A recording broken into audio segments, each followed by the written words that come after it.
It's game day, and welcome to the Palace of Auburn Hills, a place that has seen its share of championships, but right now, we'll talk about it later, the Pistons kind of struggling. Paul Jones and Sherman Hamilton. Sherm, the Raptors, anything but struggling right now. 4-game win streak where they have just choked opponents, held them under 90, averaging about 89 points a game.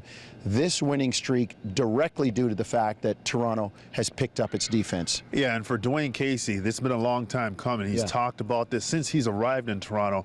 And to see this team win the way they did early in this season, scoring the basketball, but the defense wasn't where they needed it to be. Right. To finally have that roll around, and I think the guys are doing a great job of being competitive. And it's happening more in the second half. Maybe something's happening in the locker room, but they come out that second half and they're ready to go on the defensive end. You look at that game against Brooklyn, the offense wasn't clicking the way they'd like it to, but their defense did a great job at holding the fort and giving them the opportunity for their offense to produce. But this is the kind of basketball you've got to play. You've got to be able to stop people, feed off of your defense, because we know this team can score the basketball. So ultimately, the consistency where they want it to be on the defensive end is finally coming around. Well, one of the things they're going to have to be careful of defensively tonight is Detroit on the inside. You think about Monroe, Drummond, Josh Smith. They got some big dudes, and they are tough in the paint. Again, we're going to talk about this, but I'm at a loss as to why this team is really 5-21. But the inside battle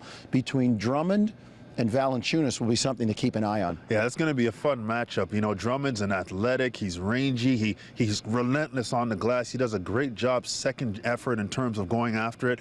He's a guy who blocks alter shots as well. So I think, again, for Jonas, it's another challenge, but it's going to be a collective effort on the glass. We saw against Brooklyn times during the game where their rebounding at the back end of the defense really hurt them.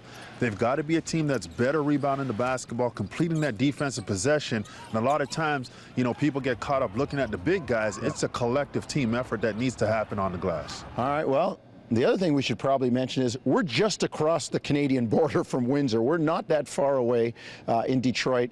And like we saw in Cleveland, apparently the world is coming from Toronto. The Pistons struggling, 5-21, not great at home. There will be a whack of Toronto Raptors fans here. I'm sure it'll show the way it did on TV in Cleveland, Sherm. And the Raptors might have a little bit more of an edge here than we think. Well, let's think about it. The Raptors were a very good road team last year, and the fact that they're just coming across the border and the fan support's been phenomenal in places like Cleveland, and it will be here. I just think that this team's confidence, it's built on what they've established, and they recognize it. You hear them talk about the fact that they feel the fan support.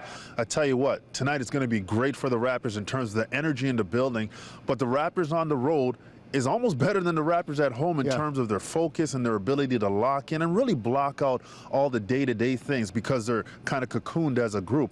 But their toughness on the road is going to be tested after Christmas, and well, starting before Christmas with Chicago. But I do think that overall, they've got to get these kind of wins on teams that aren't playing well at this point of the season. They have been very, very professional, not falling into traps in these kinds of games, avoiding the record, but yet playing the team on the floor. You can see the game tonight, 7:30 on Sportsnet 1, and hear it on Sportsnet 590 The Fan at that same time.